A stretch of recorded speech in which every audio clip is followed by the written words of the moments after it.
Assalamualaikum warahmatullahi wabarakatuh. Waalaikumsalam warahmatullahi wabarakatuh. Alhamdulillah ya haqqa hamdi, alhamdulillah ya hamdan katsiran tayyiban mubarakan fi. Nahmaduhu wa nasta'inuhu wa nastaghfiruhu wa nastahdihi wa natubu ilaih. Wa la na'budu illa iyyah wa natawakkalu alaih. Allahumma fassalli wa sallim wa barik ala sayyidina Muhammad wa ala alihi wa ala ashabihi wa dhurriyyatihi wa man sara ala nahji wa sanna bi sunnati wa ihtada bi hadi wa da'a bi da'wati ila yaumil qiyamah. Amma ba'du. Sahabat al-fadil, hadirat al-mukarramin yang kita taatimi, para asatidz, para ustadzat, guru-guru umat semuanya yang kita hormati, para sesepuh, teman-teman dari KMI di wilayah Kanazawa, semuanya aja gitu ya. Barakallahu fikum jami'an. Puji syukur kehadirat Allah atas limpahan karunia-Nya. Kita dihimpun di dalam majelis ilmu pada kesempatan petang hari ini di rumah Allah yang mulia.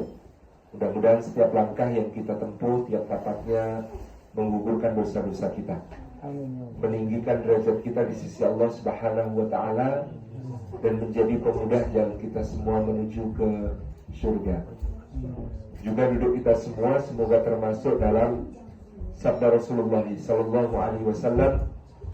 Beliau mengatakan, "Masitama aqaumun fi baitin min buyutillah yatluna kitaballah wa yatadarasunahu bainahum illa ghasyiyatuhumur rahmah wa hafathumul malaikah wa nazalat alaihimus sakinah wa dzakarahumullahu fi man indah."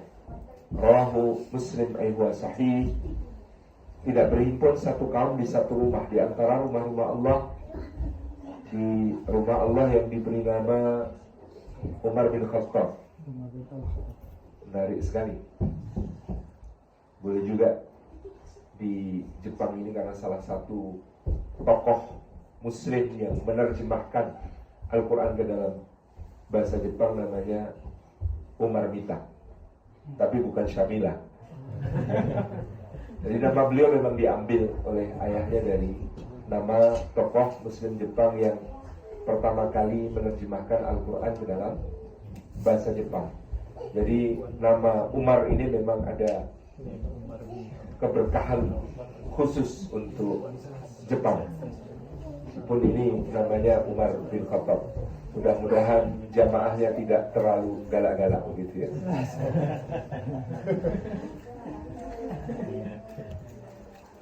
Dan berhimpun di rumah Allah, yatluna kitab Allah, membaca ayat-ayat Allah, wa yatadarasunahu bainahum, dan mengkajinya di antara mereka. Maka keadaan mereka itu, kata Nabi sallallahu alaihi wasallam, yang pertama, ghasyiyatuhumur rahmah, dilimpahi rahmatnya Allah Subhanahu wa Ta'ala. Mudah-mudahan kita makhluk yang sangat menghajatkan rahmatnya Allah ini, dengan majelis ilmu ini dilimpahi rahmat Allah. Yang kata Nabi sallallahu alaihi wasallam, rahmat Allah itu 100 bagian. Yang satu bagian diturunkan ke dunia sejak awal zaman sampai akhirnya mencukupi untuk seluruh makhluk.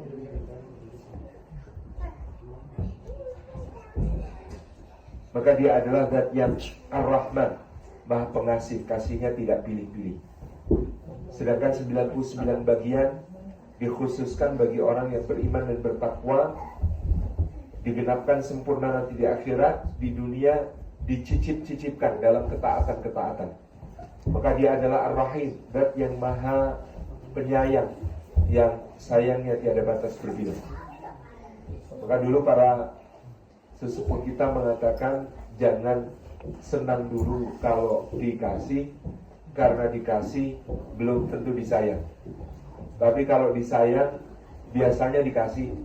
Kalaupun tidak dikasih, pasti karena sayang. Jadi kalau dikasih, jangan senang dulu karena belum tentu disayang. Dikasih itu belum tentu disayang. Karena Fir'aun dikasih kekuasaan tapi tidak disayang, Qarun dikasih kekayaan tapi tidak disayang, Abu Lahab diberi nasab mulia tapi tidak disayang. Tapi kalau disayang biasanya dikasih. Maka Rasulullah Muhammad SAW disayang Allah dan dikasih Allah dalam batas-batas tertentu. Karena klausul ketiga, kalaupun tidak dikasih pasti karena sayang. Jadi kalau anak kita umur 3 tahun, 4 tahun minta korek api, petasan, pisau, gunting, dikasih tidak? Tidak. Kenapa Pak tidak dikasih? Pasti karena sayang. Masya Allah. Tabarakallah. Jadi ini rahmat Allah yang kita harapkan. Yang kedua, wahabat sumul malaikah, malaikat menaungkan sayapnya kepada mereka, memohonkan ampunan sepanjang majelis.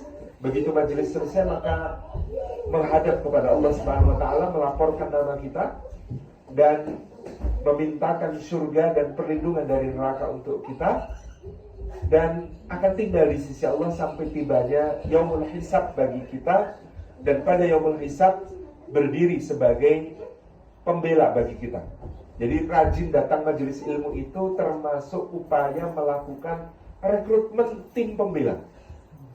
Karena setiap kali majelis berbeda, maka malaikat yang datang berbeda lagi.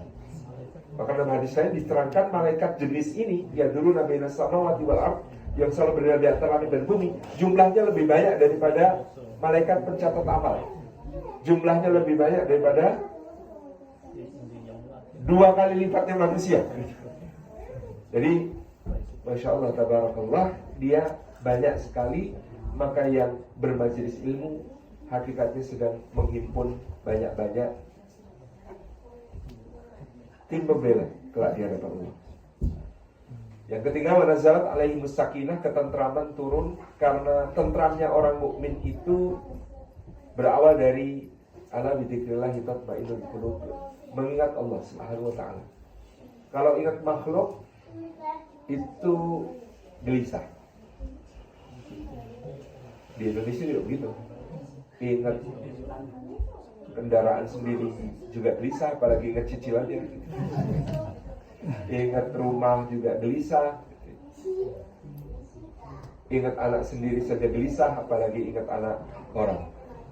Ingat istri sendiri saja gelisah, yang ini tidak boleh diteruskan. Gitu kan? Jadi ingat makhluk itu menggelisahkan, tapi kalau ingat Allah menenteramkan. Karena Allah itu lebih maha kuasa daripada semua kesulitan kita. Allah itu lebih maha besar daripada semua yang kita khawatirkan. Allah itu lebih maha adil daripada semua kerugian yang kita rasakan. Allah itu lebih agung daripada semua kesedihan kita. Apa yang dijanjikannya jauh lebih besar dari semua kepahitan yang kita rasakan, atau ketakutan terhadap apa yang ada di depan. Maka orang mukmin itu dengan ingat Allah itu sakinah, dan sakinah itu makna kebahagiaan hakiki, kata Allah. Bahagia itu konsepnya bukan banyak senang-senang. Karena banyak orang yang banyak senang-senangnya tetap tidak bisa menghilangkan kesedihannya. Tetapi bahagia itu kata Allah dalam Al-Quran, la khaufun alaihim wa la hum yahzanun. Ketika dia tidak terlalu khawatir tentang apa yang akan terjadi dan tidak terlalu bersedih tentang apa yang sudah terjadi. Itu bahagia. Kalau dalam ilmu kritik seni itu,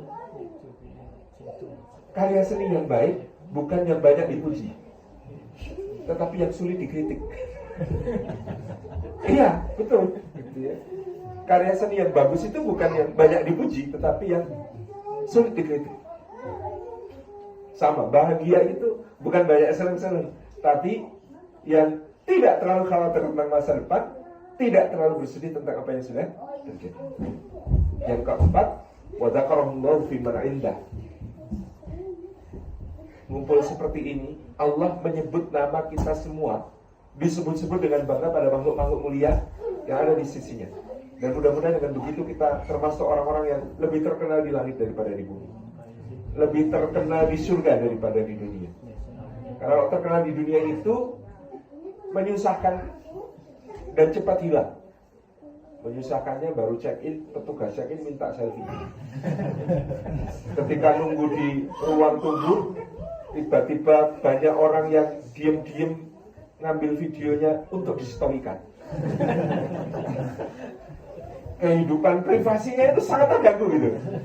Mau ketemu di toilet saja di foto. Gitu ya. Nanti pas boarding kebetulan dapat duduknya di belakang sepanjang lorong gitu ya, harus mengganggu. Apalagi ditanya, ingat saya enggak? Aduh, ingat-ingatnya itu berat gitu. Itu terkenal di dunia itu merepotkan dan cepat hilang. Cepat hilang. Ada yang setahun yang lalu, Masya Allah itu live-nya di TikTok, live-nya di IG, live-nya di Shopee bahkan itu ditunggu-tunggu orang gitu. Luar biasa disimak oleh ratusan ribu gitu ya. Kemudian beliau meninggal. Sekarang udah gak pernah live lagi. Gak ada live dari alam kubur saat itu. Dan orang juga sudah lupa. Orang juga sudah tidak memperhatikan. Orang juga tidak merasa kehilangan. Dia sudah begitu cepat tergantikan oleh yang lain gitu. Dan sejarah hidupnya tertulis saya 3 baris, nama fulan, lahir tahun sekian, wafat tahun sekian. Cepat sekali. Jadi kalau orang nyari kok perhatiannya manusia, kekagumannya manusia, itu melelahkan sekali. Sudah melelahkan, dapat nanti lebih lelah, dan ternyata cepat hilang. Tetapi begitu terkenal di langit, Allah mencintai. Lalu Allah memanggil Sayyidina Jibril alaihissalam, wahai Jibril, aku mencintai si fulan, kamu harus cintai fulan. Lalu Jibril pun mencintai fulan. Lalu dia panggil seluruh penduduk langit, wahai penduduk langit, sesungguhnya Allah mencintai fulan dan aku mencintai si fulan karena Allah, maka kalian semua harus mencintai fulan. Maka hanya soal waktu. Cinta yang semacam itu nanti turun kepada penduduk bumi. Bukti paling mudah itu ya, nama yang akan banyak disebut bulan ini, Nabi Ibrahim alaihissalam. Zaman beliau hidup, itu yang kenal kira-kira banyak atau sedikit? Sedikit. Ya dari yang kenal itu, yang sayang banyak atau sedikit? Jelas lebih sedikit. Orang Namrud nggak sayang sama beliau, warga kampungnya aja nggak sayang sampai beliau dibakar gitu kan. Itu kan sedikit sekali yang sayang sama beliau. Yang mendoakan sedikit lagi. Tetapi hari ini ribuan tahun sesudah beliau tidak lagi ada di dunia, kira-kira ada berapa ratus juta ucapan kama shallaita ala Ibrahim wa ala ali Ibrahim, kama barakta ala Ibrahim wa ala ali Ibrahim. Setiap hari 5 kali 9 kali. Karena tiap tasyahud dibaca. Dulu beliau diminta Allah, wa'adzin fin nasi bil haji, panggil manusia untuk berhaji, wahai Ibrahim alaihissalam. Ibrahim bilang, bagaimana aku panggil mereka ya Allah? Mungkin kalau sekarang, wah gak punya akun Instagram, gak bisa broadcast WhatsApp gitu ya, gak punya akun fanpage Facebook gitu. Gimana aku memanggil mereka ya Allah? Kata Allah, tugas kamu memanggil aku yang mendatangkan. Hari ini memenuhi panggilan Nabi Ibrahim, daftar di Provinsi Daerah Istimewa Yogyakarta, antrinya 35 tahun. 35 tahun. Sulawesi Selatan, Kalimantan Timur, Kalimantan Selatan, Riau, lebih dari 40 tahun. Ya kan? Itu panggilannya Nabi Ibrahim. Kayak apa dahsyatnya orang yang waktu hidup gak terkenal amat beliau itu, terkenal di langit. Hari ini Allah kenalkan dia kepada seluruh warga bumi. Sampai Quran mengatakan tidak ada yang membenci Ibrahim alaihissalam illa man safiya nafsah, kecuali ya bodoh gitu. Dia membodohi dirinya sendiri. Ibrahim alaihissalam.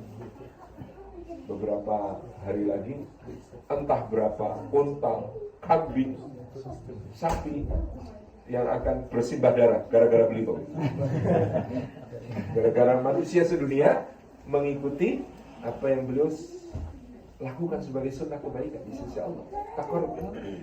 Ini kan sebuah tanda kebesaran.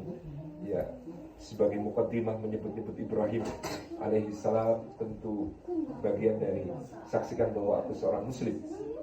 Karena Al-Qur'anul Karim yang menyebutkan kepada kita wa sammakumul muslimina min qabl wa fi hada.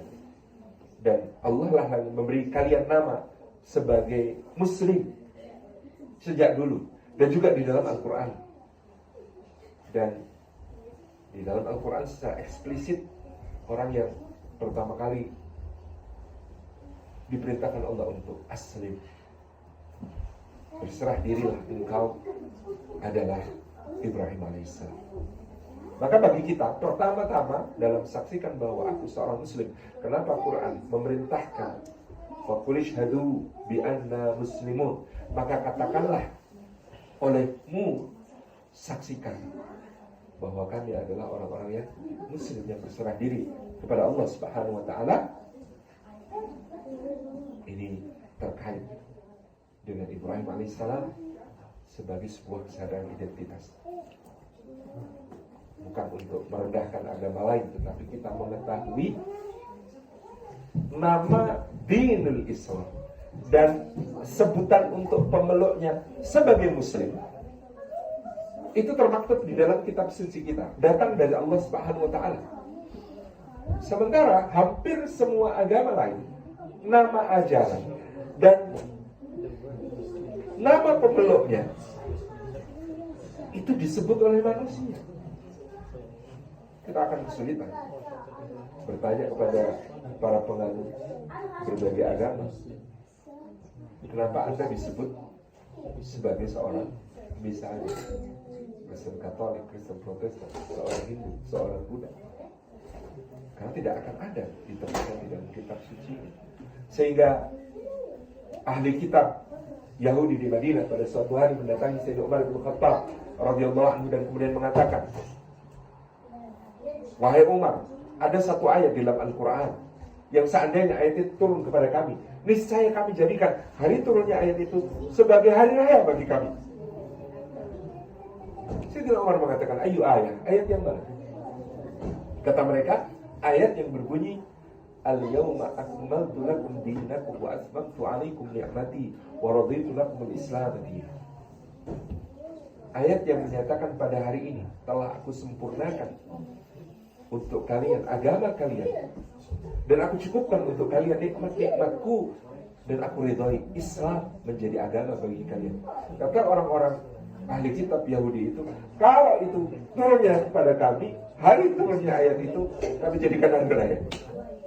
Kata Sayyidina Umar bin Khattab, demi Allah, aku menjadi saksi turunnya ayat itu kepada Rasulullah Sallallahu Alaihi Wasallam, dan tanpa kami jadikan sebagai hari raya pun Allah sudah menjadikannya sebagai hari raya, yaitu di hari Haji Akbar pada saat Haji Wada di tempat yang paling suci, ketika Rasulullah Sallallahu Alaihi Wasallam berkhutbah di hadapan jamaah haji di Arafah. Ya. Jadi Masya Allah, tabarakallah. Maka kesadaran identitas ini yang pertama, sebelum nanti kita melihat kesadaran kompetisi, kesadaran sinergi, dan kesadaran misi. Ini saripati buku Saksikan Bahwa Aku Seorang Muslim. Dr. Isman hafal karena sudah 2 kali jadi panitia bedah buku Saksikan Bahwa Aku Seorang Muslim.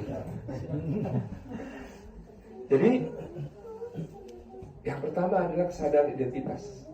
Betapa bangganya kita disebut muslim karena yang menyebutnya bukan manusia, tetapi Rabb semesta alam. Wa sammakumul muslimin, Dia yang memberi kalian nama sebagai muslim. Min qablu, sejak dulu, wa fi hada, dan dalam Al-Qur'an ini diteguhkan, ditegaskan bahwa kalian muslim, agama kalian Islam. Karena kesadaran identitas ini yang menghubungkan kita dengan muslim-muslim terbaik yang mengukirkan sejarah di dalam kitab suci Al-Quran. Karena permohonan paling penting kita sepanjang hayat yang diulang-ulang paling tidak sehari 17 kali berbunyi ihdinas siratal mustaqim. Ya Allah, tunjukkan kami jalan lurus. Dan jalan lurus itu dijelaskan oleh Allah dengan kalimat siratal ladzina an'amta 'alaihim. Jalannya orang-orang yang Engkau anugerahkan nikmat kepada mereka. Ghairil maghdubi 'alaihim waladdallin, bukan jalan orang yang Engkau murkai, bukan jalan orang yang sesat. Maka Quran itu diturunkan oleh Allah hudan linnasi wa bayyinatin minal huda wal furqan, sebagai petunjuk bagi manusia. Kalau cuma petunjuk, sebenarnya singkat Quran itu. Jalan lurus, jalan belok-belok, belok kanan, jalan belok kiri. Kan clear? Yang namanya petunjuk itu simple. Tetapi Quran menjadi lebih panjang karena wa bayyinatin minal huda wal furqan. Dia menjelaskan petunjuk itu dan memberi kekuatan kepada hati untuk membedakan mana yang benar, mana yang salah, mana hak, mana batil, mana halal, mana haram, mana baik, mana buruk, mana terpuji, mana tercela. Nah, bayyinatin minal huda wal furqan itu penjelasan atas petunjuk dan pemberi kekuatan hati untuk membedakan itu ada dalam siratal ladzina an'amta 'alaihim ghairil maghdubi 'alaihim waladdallin. Jalan orang-orang yang telah dianugerahkan nikmat oleh Allah yang dikisahkan di dalam Al-Qur'anul Karim, bukan jalan yang dimurkai, bukan jalan yang sesat, yang juga dikisahkan dalam Al-Qur'anul Karim. Maka dia adalah jalannya Adam, Idris, Nuh, Hud, Salih, Ibrahim, Lut, Ismail, Ishaq, Yaqub, Yusuf, Ayub, Syu'aib, Musa, Harun, Dzulkifli, Daud, Sulaiman, Ilyas, Ilyasa, Yunus, Zakaria, Yahya, Isa, sampai Muhammad alaihi wassalatu wassalam, dan orang-orang yang beserta mereka. Putih itu akan tampak lebih putih kalau jajar yang hitam. Maka ghairil maghdubi 'alaihim waladdallin, supaya orang mudah membedakan jalan lurus itu, dijelaskan juga jalan melenceng. Jalan melenceng itu ghairil maghdubi 'alaihim waladdallin, bukan jalannya iblis, bukan Qarun, bukan Fir'aun, bukan Bal'am, bukan Samiri, bukan Walid bin Mughirah, bukan Al-As bin Wa'il As-Sahmi, bukan Nadar bin Haris, bukan Uqbah bin Abi Mu'aid, bukan Abu Jahal, bukan Abu Lahab, bukan Ubay bin Khalaf, bukan Utbah bin Rabi'ah, bukan Abdullah bin Ubay bin Salul, bukan ahli kitab yang mengaku umatnya Musa tetapi selalu menyakiti Musa, bahkan di kesempatan berikutnya memalsukan Alkitab, membunuh nabi-nabi, sehingga mereka al-maghdub 'alaihim, yang dimurkai oleh Allah, waladdallin, dan bukan jalan orang yang sesat, yang mengaku muridnya Isa alaihissalam, pengikutnya Isa alaihissalam, tetapi beragama tidak dengan kitab suci, tidak dengan cahaya yang menerangi, tidak dengan hidayah dari Allah, tetapi dengan perasaan, dengan duga kira. Semua kisah itu termaktub dalam Al-Quran. Makanya Syekh Abdul Karim Zaidan dalam kitab beliau Al-Mustafad min Qasasil Quran mengatakan, tanda orang Al-Fatihahnya makbul di sisi Allah, Al-Fatihahnya, bacaan Al-Fatihahnya diterima di sisi Allah, salah satunya tandanya dikabulkan doanya ihdinas siratal mustaqim itu adalah dia rajin untuk menelisik, mengambil faidah dari kisah-kisah yang ada dalam Al-Quran dari muslim terdahulu yang beridentitas Islam di masa lalu. Maka dari situ kita tahu jalan menjadi muslim itu warna-warni, tapi tidak ada yang mulus. Jadi kalau ketemu di desa-desa itu ada ibu-ibu suka baca, kalau sedang hamil, baca surah Maryam dan surah Yusuf. Kalau ditanya, kenapa Bu baca surah Maryam dan baca surah Yusuf? Biar anaknya Ustaz, kalau perempuan cantik kayak Maryam, kalau laki-laki ganteng kayak Yusuf. Lalu kita tanya, loh ibu mau ujian hidupnya anak ibu kayak Maryam atau Yusuf? Astagfirullah, ya enggak Ustaz. Loh ya ujiannya kayak Nabi Sulaiman aja.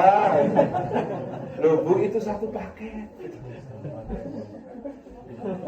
Karena semua ujian yang akan kita terima sebagai umatnya Muhammad Sallallahu Alaihi Wasallam itu diberi oleh Allah cermin titik ekstrimnya semua dalam Al-Quran. mau semiskin apa, sesusah apa, tidak akan pernah bisa sampai di level Ayub alaihissalam. Yang menurut Imam Ibnu Katsir dalam Tafsir Al-Quran Al-Azim, hari pertama itu kebun-kebunnya musnah, panennya hancur. Hari kedua ternaknya mati. Hari ketiga putra-putrinya wafat. Hari keempat mulai gatal-gatal tubuhnya, ketika digaruk itu terkelupas sampai kelihatan tulang, bersin yang keluar darah dan nanah. Hari kelima dia hanya bisa terbaring, kemudian mengatakan, ya Rabbi, sisakan untukku lisan dan hatiku supaya aku tetap bisa berzikir kepada. Dan terus berzikir dalam keadaan sakit itu sampai tahun ke-7. Di tahun ke-7 istrinya komplain, suamiku, sudah 7 tahun engkau sakit, engkau ini kekasih Allah dan Nabi-Nya, kenapa engkau tidak mohon sembuh kepada Allah?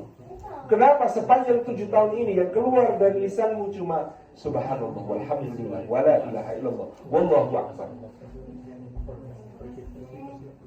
Kenapa engkau tidak minta sembuh sama Allah? Engkau kekasihnya, engkau Nabi. Apa kata Ayub alaihissalam? Aku malu Dek. Dulu aku pernah sehat itu 70 tahun. Lah baru sakit 7 tahun kok tergesa-gesa minta sembuh. Cermin tentang betapa luar biasanya titik ekstrim ujian dan betapa indahnya respon sang hamba terhadap ujian itu. Pernah mangkir dari tugas? Semangkir-mangkirnya dari tugas. Kalau di sini kan pergi menelan ikan, makan sushi, misalnya gitu. Coba ini ada orang pergi mangkir meninggalkan tugas. Wadannuni idzahaba mughadiban, dia pergi dengan marah kepada kaumnya. Dia mengatakan, kalian ini didakwahi susah, ngeyel, gak tahu apa. Kaum-kaum sebelum kalian, setiap kali mendustakan nabinya, menyakiti rasulnya, dihancurkan sama Allah. Kalian ini juga tinggal tunggu waktu lalu dia pergi. Padahal Allah belum bilang gitu. Jadi sebenarnya dia masih diminta berdakwah, tapi dia sudah terlalu cepat mengambil kesimpulan kan begitu, bahwa kaumnya layak mendapat adab dari Allah. Dia pergi naik kapal, di atas kapal kena badai, diundi keluar namanya dia. Nakodanya masih bilang, ini orang baik kayaknya, ganti, undi lagi, ulang. Diulang sampai 3 kali, nama dia yang muncul. Maka, oh ya kayaknya dia yang dikehendaki. Akhirnya dilempar ke dalam lautan, kayak Kapten Jack Sparrow, lalu ditelan kraken gitu ya. Itu ditelan seekor ikan yang sangat besar. Ikan yang menelan beliau itu ditelan ikan yang lebih besar lagi. Jadi itu kata Ibnu Abbas, lapis-lapis kegelapan yang mengenai beliau itu karena ikan yang menelan beliau itu ditelan ikan yang lebih besar dan dibawa ke dasar lautan. Jadi sekali lompat 2 kali ditelan di dasar lautan. Subhanallah. Dia mengatakan la ilaha illa anta subhanaka inni kuntu minadh dhalimin. Titik ekstremnya kan itu. Ayo, dia yang pernah meninggalkan tugas, jangan dekat-dekat ikan ya. Kalau dia bisa ditelan sampai sini. Kayak tadi Maryam, oh bayangkannya kan ya cantiknya, solihahnya begitu, tapi kan tidak mudah menjalani hidup seperti Maryam itu. Ketika datang sosok begitu agung, tampan, bercahaya, yang dikatakan begitu indahnya, a'udzu birrahmani minka in kunta taqiyya. Aku berlindung kepada Allah yang Maha Pengasih dari dirimu, mudah-mudahan engkau orang bertakwa. Tapi begitu kemudian dia hamil tanpa disentuh seorang lelaki. Betapa tidak mudahnya itu bagi seorang wanita yang mendapatkan cap al-batul, wanita suci yang beribadah di masjid suci, di mihrab yang suci, dalam perlindungan seorang nabi yang suci, dari keluarga yang suci. Maka apa yang beliau katakan? Ya laitani mittu qabla hadza wa kuntu nasyan mansiyya. Aduhai seandainya aku mati saja sebelum ini dan aku menjadi sesuatu yang dilupakan lagi, tak bernilai.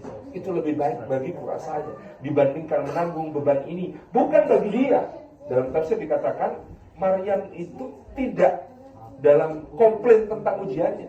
Dia khawatir dia menjadi penyebab dosa, orang bergunjing, orang memfitnah, orang menyakiti.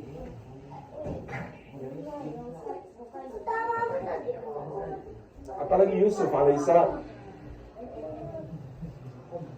Kalau ada film Joker, lalu dikatakan orang jahat adalah orang baik yang tersakiti, maka dalam Al-Quran orang yang paling berhak menjadi yang paling jahat itu salah satunya Yusuf alaihissalam. Tetapi Yusuf itu gelarnya Al-Khair, si baik hati. Anda tahu kenapa? Coba bayangkan. Pertama, disayang orang tua. Kedua, didengki saudara. Si bling rivalry kan itu. Kita pakai istilah modern biar agak masuk gitu. Yang berikutnya dia mengalami murder attempt, percobaan pembunuhan. Udah dilempar ke dalam sumur gelap begitu. Coba bayangkan, itu kalau mentalnya nggak kuat, gedenya aulofobia, klaustrofobia. Fobia terhadap ruang gelap, fobia terhadap ruang sempit ya.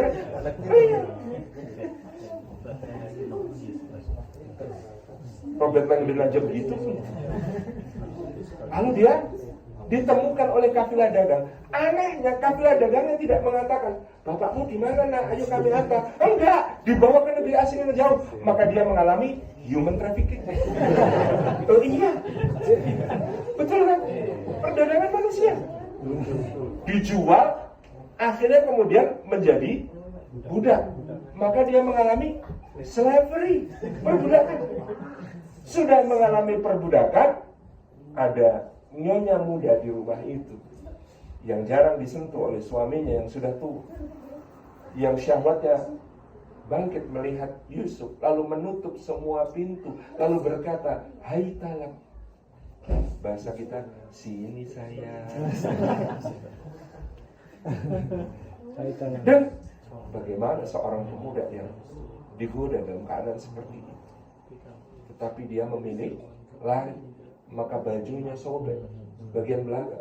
Kalau kita sobek bagian mana kira-kira? Ada teman saya, oh saya sobek samping. Kenapa kok sobek samping? Karena saya tidak sesuai yang sobek belakang. Tapi sama juga tidak sebejat yang sobek depan. Tengah-tengah saja gitu. Ada yang bilang kalau saya nggak sobek sama sekali, lu kok bisa? Tak lepas dulu. Untungnya mukanya nggak kayak Yusuf. Jadi peluang terjadinya seperti itu agak mustahil. Gitu. Maka dia mengalami sexual abuse. Kekerasan seksual. Sampai di pintu kepergotuannya dia mengalami fitnah. Coba bayangkan, makanya nanti suaminya ini kan mengatakan, inna kaidakunna adim. Sesungguhnya tipu daya kalian itu besar sekali. Kenapa? Biasanya orang kalau kepergok itu ngomongnya gak sinkron. Contoh, lagi manjat pohon mangga, ketahuan yang punya. Bang, ngapain di situ? Nyari kucing, Pak. Buat apa? Bikin rujak. Gak nyambung. Tapi wanita ini bohongnya lancar sekali. Seakan-akan semua sudah tersusun di sini. Dia mengatakan, apa balasannya bagi seseorang yang kamu sudah berbuat baik kepadanya, tetapi berbuat jahat kepada aku? Kecuali kamu siksa dengan siksaan pedih, atau kamu penjarakan untuk waktu yang lama. Luar biasa. Di situ, siapa nama wanita ini? Zulaiha. Kita tahu dari tafsir. Quran tidak menyebut. Kenapa? Karena Allah itu Maha Satu. Kalau dosanya terang-terangan, bangga, pamer, itu disebut namanya.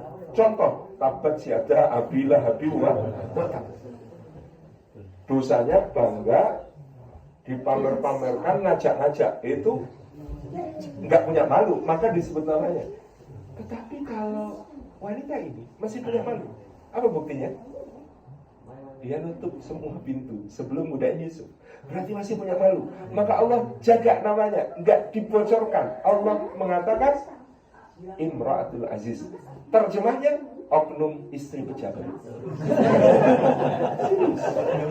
Loh, Imra'atul Aziz itu terjemahnya oknum istri pejabat. Si oknum istri pejabat ini bagaimanapun juga akhirnya jadi bahan gosip di kalangan ibu-ibu dharma wanita kerajaan Mesir. PKK lah, PKK. Sosialita itu Warisan. dikatakan, si Imro'atul Aziz nggak banget. Masa sama budak tergoda, selera macam apa itu? Nggak kayak kita dong, seleranya pangeran-pangeran, ya enggak? Kata Imro'atul Aziz, kalian belum pernah lihat seperti apa laki-laki yang membuatku tergoda itu. Undang, kasih pisau, kasih buah, kupas-kupas, begitu Yusufnya jalan di atas catwalk. Teriris semua jalan. Saya dulu ngiranya teririsnya itu begini. Hah? Gitu. Ternyata kata Quran pakai lam, taukid, pakai musyaddadah, laqad ta'na. Itu kalau diterjemahkan, itu ngirisnya begini. Luar biasa. Anda bayangkan seperti apa puasnya Imro'atul Aziz bilang, tuh kan baru lihat sekali, udah ngiris-ngiris jari. Lah aku lihat tiap hari. Objek balas dendam. Apa yang dialami berikutnya? Seksual harassment. Kata orang Jawa, kata orang Jepang, sekuhara. Seksual harassment. Apa yang terjadi? Kalimat Yusuf adalah Rabbi sijnu ahabbu ilayya mimma yad'unani ilayhi. Ya Allah, sesungguhnya penjara lebih aku sukai daripada memenuhi apa yang mereka ajakkan kepadaku. Bayangin, diajak ngapain Yusuf? Sampai dia memilih masuk penjara aja. Sekuhara. Luar biasa. Di penjara dapat temennya didakwai. Apakah Tuhan-Tuhan yang macam-macam itu? Ada Osiris, Isis, Horus, Set, Anubis, itu dewa-dewa besar kan itu ya. Iya. Jadi kalau orang bahas Quran tapi ngerti sejarah kan jadi bisa nyebutkan itu. Arbabun mutafarriqun gitu ya. Apakah dewa-dewa yang beda-beda itu gitu ya. Karena Mesir hulu nyembah Amun, Mesir hilir nyembah Ra gitu kan. Beda-beda. Itu. Apakah dewa-dewa yang berbeda itu yang lebih baik ataukah Allah yang Esa dan tiada sekutu baginya didakwai? Setelah didakwai, kan yang satu selamat, yang satu dihukum mati. Kepada yang selamat kan titip, nanti tolong ya sebut saya di depan raja karena saya korban konspirasi. Saya ini mengalami kriminalisasi, nggak salah tapi masuk penjara. Jadi tolong nanti sebut kasus saya.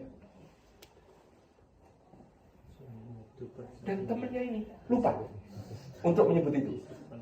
Tahu berapa lama lupanya? Dalam kutipan dari Ibnu Abbas dikatakan lupanya 7 tahun. Anda bayangin, dilupain teman selama 7 tahun, nggak dikontak sama sekali.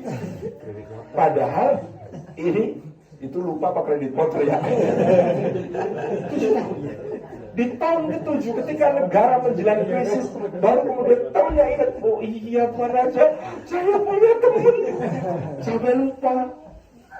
Dan yang bikin saya lupa tuh setan. Memang waktu itu tuh kalau nyalain gampang ya, salahin saya. Gara-gara setan ya saya lupa. Teman saya ini pintar orangnya. Oh, akhirnya kemudian dia tampil menjadi menteri negara, ngurusin krisis, mengatasi krisis. Sampai kemudian saudara-saudaranya datang dalam keadaan memelas karena tanah air mereka juga krisis gitu. Apa yang Anda rasakan ketika orang-orang yang menjadi sumber kesengsaraan Anda sepanjang hidup Anda ini datang? Sudah gitu, saudara-saudaranya ini tanpa mereka sadari ngejek dia lagi, memfitnah dia lagi. Ketika adiknya dibawa, lalu ada timbangan emasnya masuk ke kantong adiknya. Kan salah satu ngomong, wah iya ini nyuri. Dulu kakaknya juga nyuri itu.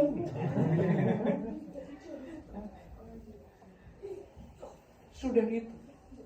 Yang luar biasa adalah ketika mereka datang dengan orang tua, akhirnya reuni keluarga itu. Maka ketika Yusuf ditanya bagaimana keadaanmu selama ini, apa cerita Yusuf? Kata Yusuf, sesungguhnya Rabbku telah berbuat baik kepadaku ketika mengeluarkanku dari akhrajani minan, dari sumur atau dari penjara. Kalau Yusuf mau cerita harusnya dari sumur, tapi Yusuf meloncati cerita itu dia mulai ceritanya dengan ketika mengeluarkan aku dari penjara. Yang dia ceritakan adalah kisah pasca penjara. Yang sebelum itu gak diceritain. Kenapa? Karena kalau diceritain, saudara-saudara akan ngomong, ya Yusuf katanya udah dimaafin masih dicerita-ceritain. Coba bayangkan kebaikan hati seperti itu. Maka ini disebut kisah terbaik oleh Quran. Kisah terbaik itu kisah yang berliku-liku. Kisah terbaik itu yang banyak warna-warninya, yang kayak roller coaster. Nabi Yusuf alaihissalam. Kalau kisah Anda belum seberliku-liku ini, inilah keindahan keagungan yang ada dalam Quran. Yang kisah Yusuf itu ditutup dengan kata-kata Qul hadhihi sabili. Rasulullah diminta untuk mengatakan inilah jalan. Sama kayak Yusuf, sama kayak nabi-nabi yang lain, sama kayak Musa. Pernah jadi ketua organisasi, rasanya pahit banget karena anak buahnya brengsek semua. Anda harus banyak-banyak baca cerita Nabi Musa. Mana ada kisah sepahit Musa untuk jadi pemimpin. Gimana kaumnya ini sudah melihat semua keajaiban, melihat tongkat jadi ular, melihat tangan bercahaya, melihat tukang sihir dikalahkan, melihat negaranya Fir'aun dilanda 3 krisis. Ada belalang, ada kata, ada darah, ada macam-macam. Dan semuanya diangkat dengan doanya Musa. Melihat lautan terbelah, melihat Fir'aun ditenggelamkan, mereka selamat sampai ke tepi. Udah lihat itu semua. Sampai di tepi, lihat ada orang yang nyembah berhala. Kok kita nggak punya kayak gitu Musa? Bikin dong. Kata Musa, berantum komen tajahalu, geblek. Turun makanan kepada mereka dari langit langsung. Manna wasal. Manna itu makanan yang lebih lembut dari susu, lebih manis dari madu, lebih sejuk dari salju. Kan saya dulu ngaji tafsir pertama, yang saya bayangkan es krim, ya Allah. Lebih lembut dari susu, lebih manis dari madu, lebih sejuk dari salju. Plus salwa. Salwa itu daging burung panggang. Siang-siang di padang pasir makan daging burung panggang plus es krim. Kan enak banget. Tapi kata Bani Israel, ya Musa dan nasbiru ala ta'amil lain. Musa, kalau menunya cuma satu kami gak sabar. Dan kalimatnya itu, fad'u lana rabbaka, maka berdoalah kamu untuk kami kepada Tuhanmu. Jadi Tuhan mana yang diimani oleh Bani Israel? Fad'u, berdoalah kamu, lana untuk kami, rabbaka kepada Tuhan. Masuk Isya. Waktunya kita sampai jam berapa? Waktunya? Berapa 30? Nah. Dan kesabaran Musa alaihi salam yang luar biasa sampai ketika mereka diperintahkan berjihad bersama Musa, mereka mengatakan, idhab anta wa rabbuka faqatila ilaha hunafa'adu. Wahai Musa, berangkatlah kamu berdua bersama Tuhanmu, berperanglah kalian berdua, kami duduk-duduk nunggu di sini. Kalau sudah menang, kabari aja. Enggak, maksud saya begini, Anda pernah enggak mencoba setiap kali Anda merasakan kegundahan berat, kemudian baca kisah-kisah itu, lalu merasa belum apa-apa aja ya dibanding mereka. Anda bayangkan Nabi Muhammad SAW di tahun ke-11, tahun ke-11 kenabian, itu merasa mentok. Gak ada lagi orang Quraisy yang bisa diajak masuk Islam. Udah gak ada. Semua udah memusuhi, semua menyakiti. Beliau sujud depan Ka'bah, diinjak kepalanya, beliau rukuk dijerat lehernya, beliau lagi sholat dituangi kotoran ke punggungnya. Sahabat-sahabat disiksa sedemikian rupa. Tahun ke-11 itu rasanya disperit buat beliau. Khadijah wafat, Abu Thalib meninggal. Jadi ini tahun seberat-beratnya tahun yang beliau rasakan. Amun Muslim. Anda tahu surat yang turun ketika Rasulullah merasa tahun ke-11 itu mentok banget itu. Surat apa? Surat Nuh. Coba bayangkan, kita merasa 11 tahun berjuang, lalu dikasih cerita ada yang berjuang selama 950 tahun. Saya nggak ada apa-apanya. Rabbi ini da'autu qaumi laila wa nahara Ya Allah, sesungguhnya aku telah mendakwai kaumku siang dan malam dengan segala cara, sembunyi-sembunyi maupun terang-terangan, kudekati ketika bersama-sama maupun sedang sunyi, segala cara. Falam yazidhum du'a illa firara. Dan dakwahku kepada mereka tidak menambah, melainkan mereka makin lari, makin menjauh. 950 tahun. Anda bayangkan ya, bagaimana perasaannya Rasulullah SAW yang 11 tahun rasanya mentok, tiba-tiba dikasih cerita tentang orang yang 950 tahun berjuang dan mentok juga gitu. Jadi Quran ini kekuatan yang luar biasa bagi identitas kita sebagai seorang muslim, karena kita akan selalu menemukan inspirasi itu. Mau ujian kayak apapun, baca Quran kita ketemu cermin. Kita ketemu cermin. Ada yang merasa jomblo, tak berguna, tak bermasa depan, suram, begitu. Anda perlu baca cerita Musa, habis nonjok orang, lalu orangnya mati. Kan nggak tahu siapa yang salah. Nonjoknya cuma sekali kok mati. Kan semalaman khawatir, takut, lalu paginya harus lari. Diperingatin orang supaya lari. Dan Anda tahu dia lari dari Mesir sampai ke Madian. Saya itu baru ngeh beberapa tahun ini bahwa Mesir zamannya Musa itu ibu kotanya bukan di Kairo, ibu kotanya itu di Luxor. Luxor itu 800 kilo di selatan Kairo. Jadi Anda bayangkan Musa itu lari ke Madian. Madian itu ada Jordania.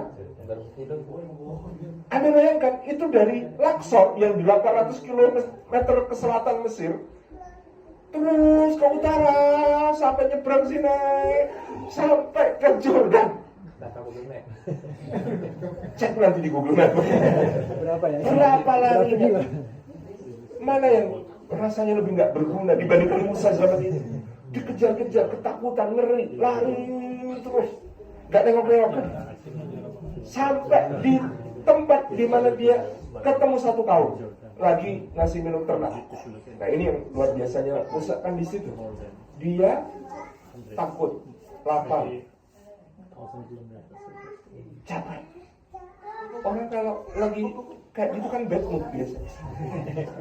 Nah, dulu ada iklan di Indonesia, mungkin kalau dokter Islam ingat ya, iklannya ini. Lore, kalau lagi lapar, kalau lapar merubah orang gitu kan. Tapi Musa ini di saat seperti itu nanti dia akan dipuji kuat karena apa? Mampu menawarkan pertolongan. Apalagi ada dua ukti-ukti di sini. Mbak, makat buku mah. Ada apa dengan kalian? Ini loh, kami harus ngasih minum ternak, padahal bapak kami udah tua. Gini. Ceritanya panjang juga.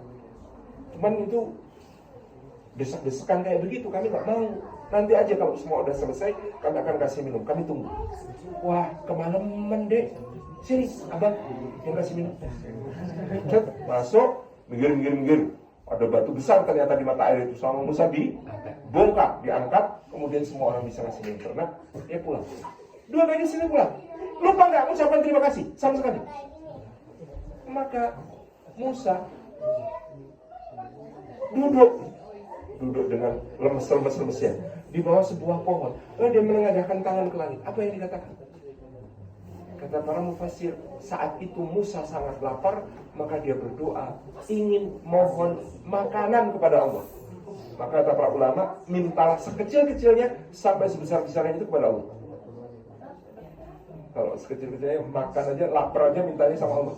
Cuma lisannya nggak sampai kalau minta makan kok sama Allah. Maka dia berdoa begini, kalimatnya penuh adab, penuh takjub kepada Allah. Kalimatnya ini salah satu doa favorit saya. Rabbi inni lima anzalta ilayya min khairin faqir. Ya Allah, sungguh aku terhadap apapun yang kau turunkan di antara kebaikan, aku sangat fakir. Aku sangat memerlukan. Motivasinya lapar, mintanya makan, doanya penuh adab, penuh sopan. Maka apa yang dikatakan? Salah satu dari 2 gadis itu datang lagi. Bang, dipanggil bapak, bang. Siap. Dia jalan, kemudian dia bilang, Dek, jangan di belakang abang, abang di depan. Kasih petunjuk kalau belok dengan tepukan. 1 kali tepuk belok kanan, 2 kali tepuk belok kiri. Kenapa? Karena saya tidak terbiasa berjalan di belakang seorang perempuan dan saya khawatir mata saya berkhianat. Coba bayangkan. Maka dia nanti akan disebut qawi, kuat, amin, terpercaya. Jarak. Sampai di tempat si bapak ditanya, gimana ceritanya? Maka suratnya disebut surat Al-Qasas, karena yang cerita Musa, cerita tentang segala kehidupan Indonesia. Apa yang dia dapat di situ? Dia tadi lapar, minta makan, maka dapat makanan. Bukan cuma itu, dapat perlindungan. Najauta min qaumidz zalimin. Di sini aja, engkau sudah selamat dari kaum yang zalim. Yang ketiga, dapat kos-kosan, tinggal di sini. Yang keempat, dapat pekerjaan. Aku ingin mempekerjakanmu 8 tahun atau 10 tahun. Loh, kan kontrak kerjanya atau 8 tahun atau 10 tahun. Enggak cuma 5 tahun. 8 tahun atau 10 tahun. Karena yang kelima, dapat jodoh. Aku ingin menikahkanmu dengan salah seorang di antara kedua putri. Yang keenam, kenabian. Jadi lapar, minta makan, berdoa sama Allah dengan penuh tata krama, maka dapatnya makanan, yang diingat itu perlindungan, tempat tinggal, pekerjaan, jodoh, kenabian. Betapa maha pemurahnya. Anda pernah mengalami masalah separah yang dialami Musa? Jadi buronan, lapar, susah, ketakutan, dehidrasi, sebetulnya enggak, ekstrim kan ini. Maka coba cari tempat orang memberi minum ternaknya, enggak ada di Jepang. Intinya, tolong orang lalu berdoa sama Allah. Itu saja. Jadi semua yang kita alami di kehidupan itu sebagai seorang muslim, karena kita punya kesadaran identitas, akan kita kembalikan kepada Quran. Maka Quran akan menjawab. Karena semua identitas kita sebagai muslim ada modelingnya semua. Yang kaya ada, yang miskin ada, yang sakit ada, yang pemimpin ada, yang anak buah ada, semua ada. Ini kesadaran identitas. Karena waktunya habis, tentu saja baru 1 dari 4 materi. Insya Allah kalau ada waktu lagi nanti kita sambung. Jazakumullah khairan. Assalamualaikum warahmatullahi wabarakatuh.